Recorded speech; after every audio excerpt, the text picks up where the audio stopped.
बांग्लादेश में हो रहे अल्पसंख्यकों के ऊपर अत्याचार को लेकर अब भारत में रह रहे हिंदू जो हैं वो पूरे तरीके से नाराज हैं। सवाल पूछ रहे हैं कि आखिर बांग्लादेश में हिंदुओं को टारगेट क्यों किया जा रहा है। ये वही बांग्लादेश है जिसको हिंदुस्तान की मदद से बनाया गया। जिस वक्त बांग्लादेश जल रहा था उस वक्त हिंदुस्तान ने बांग्लादेश तक वो मदद पहुंचाई थी, अपनी सेना पहुंचाई थी। उनके भारत के लोग बांग्लादेश में जाके बसे ताकि बांग्लादेश की प्रगति हो सके। लेकिन आज के समय में वही सनातनी, वही हिंदू, वही मंदिर और वही भगवान की मूर्तियां जो हैं उनको खंडित की जा रही है, नष्ट की जा रही है, जैसे मानो कि जड़े से मिटाना चाहती हो सनातन को बांग्लादेश में। और ऐसे में हम आम लोगों से जानेंगे कि आखिर आज के वक्त में बांग्लादेश की जो परिस्थिति है और जिस तरीके से हिंदुओं को टारगेट किया जा रहा है, मंदिरों को जलाया जा रहा है, कैसे देखते हैं ये? हम लोग देखते हैं कि कुछ गलतियां हुई हमारे पूर्वजों से, हमारी पुरानी पीढ़ी से। जब तक वो गलती हम लोग नहीं सुधारेंगे, हमारी और हमारी नई पीढ़ी, तब तक हम बांग्लादेश के हिंदुओं की रक्षा नहीं कर सकते, मंदिरों की रक्षा नहीं कर सकते हैं। और इनकी रक्षा से हमारी देश की रक्षा है। देश रक्षा है तो हमारा धर्म सुरक्षित है। योगी जी ने जो कहा है, मोदी जी ने जो कह रहे हैं, उसका हम समर्थन करते हैं। जी, बटेंगे तो कटेंगे। बटेंगे तो कटेंगे। मेरा कहना है मैम कि हमारा देश की आज़ादी के 70-72 साल हो गए। हम कांग्रेस ने क्या किया? बांग्लादेश बना दिया, पाकिस्तान बना दिया। हम हिंदू जाएंगे तो कहाँ जाएंगे? हमारे साथ अत्याचार होगा तो हम कहाँ जाएंगे? हमारे एक भाजपा के नेत्री नुपुर शर्मा ने बोला, उसके साथ क्या अन्याय हुआ, उसको छुपना पड़ गया।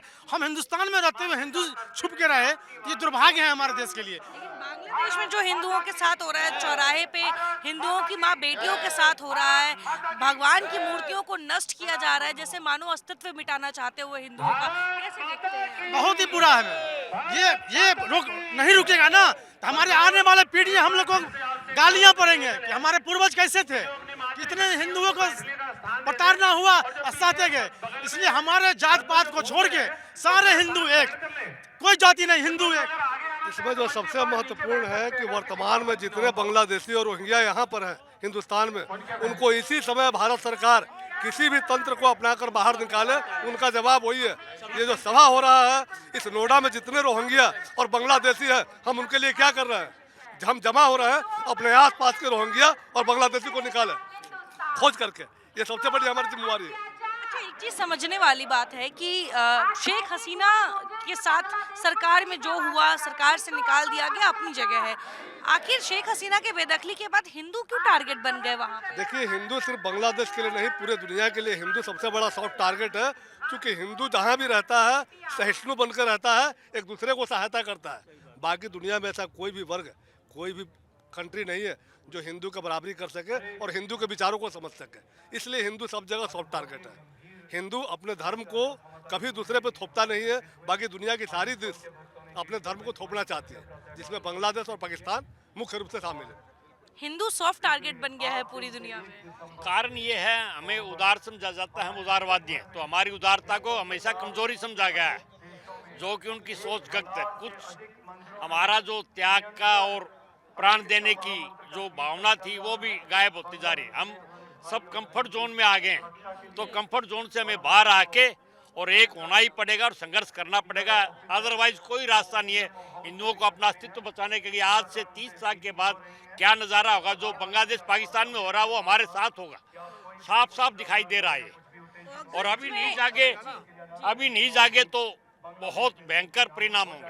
अगस्त में शुरू हुआ था ये सब, अगस्त में शुरू हुआ था ये सब, दिसंबर माह आ गया है और अभी तक हर दिन एक पर एक दर्द विदारक तस्वीरें जो है वो देखने को मिल रही है। आज तक वहाँ पे अत्याचार रुक नहीं पा रहा है। न तो हमारी सरकार ने उतना ठोस विरोध किया अभी तक, ना हमारा हिंदू जागा यहाँ। जब हम उनके प्रतिक्रिया रूप में उनको यहाँ से मार मार के नहीं भगाएंगे, जब तक वो कभी नहीं रुकेगा। हमारे यहाँ जो अवैध रूप से जो रह रहे हैं, हम उनको खाना भी देते हैं, रोजगार भी देते हैं, उनसे सामान खरीद के। जब तक ये भावना हमारे अंदर आएगी, हम हमारे भाई से ही खरीदेंगे और उनको किसी प्रकार का प्रश्रय नहीं देंगे। हम एक होंगे जब तभी तक कुछ होगा। हम लोगों को एक होना पड़ेगा और आज हम एक हैं तो वो डरेंगे। हम लोगों की एकता बहुत जरूरी है इस टाइम। असम में मंदिर निर्माण का सरकार ने आदेश दिया था, बांग्लादेश के सैनिक घुस के मंदिर निर्माण को रोक रहे हैं। मैम वही तो प्रॉब्लम है, वो जहाँ भी इकट्ठे ज़्यादा होते हैं, हम लोग 70% जहाँ होते हैं ना, हम फिर भी सबको एडजस्ट करते हैं। वो 20% भी जहाँ इकट्ठे हो जाते हैं ना, तो 80% पे हावी होना चाहते हैं। हम लोगों ने हिंदुस्तान में वो सब राज पे कर रहे हैं, सबका कोई प्रॉब्लम नहीं होने देते उन्हें, सब हम लोग उनकी हेल्प करते हैं। लेकिन वहाँ जो वे एकजुट जहाँ भी हो जाते हैं ना, वो नहीं पकड़ते, वो जहाँ उनका मौका लगता है वो मारते हैं हम लोगों को। तो हिंदुओं को एक होना पड़ेगा और बहुत जरूरी है इस टाइम हमारा एक होना। भारत सरकार से क्या उम्मीदें हैं? भारत सरकार से भारत सरकार से उम्मीद है कि भारत सरकार हमारे 1 करोड़ हिंदू भाइयों को बचाए, नहीं तो हमें दे मौका, हम बांग्लादेश में जाके अपने हिंदू भाइयों को की रक्षा करने के लिए तैयार हैं। हम तत्पर, हमारा खून गर्म है बिल्कुल, हमें मौका मिले और हम जाने के लिए तैयार हैं, अपनी जान देने के लिए तैयार हैं उन 1 करोड़ बांग्लादेशी भाइयों के लिए। भारत माता की जय। देखिए, यहाँ पे आप साफ सुन रहे होंगे, लोगों का खून खौल रहा है। बांग्लादेश में हिंदुओं के साथ जो हो रहा है, वो जो तस्वीरें आ रही है, वो काफ़ी ज़्यादा चिंताजनक है। और पूरी की पूरी जो पूरा का पूरा जो हिंदू समाज है, जो सनातन समाज है, वो इस चिंता में है कि आखिर बांग्लादेश में रह रहे हिंदू भाई बहनों का क्या होगा, किस तरीके से उन तक सुरक्षा पहुंचाई जा सके, कैसे उनको बचाया जा सके, क्योंकि हर दिन वो नरसंहार का शिकार हो रहे हैं। ऐसे में आपने देखा कि खून खौल उठा है। भारत सरकार से मांग की जा रही है कि आप जल्द से जल्द बांग्लादेश में रह रहे हमारे हिंदू भाई बहनों की को रक्षा पहुंचाए, सुरक्षा करे। वक्त बताएगा, हम आप तक जरूर लेकर आएंगे। फिलहाल तक ये बने रहे इंडिया डेली के साथ।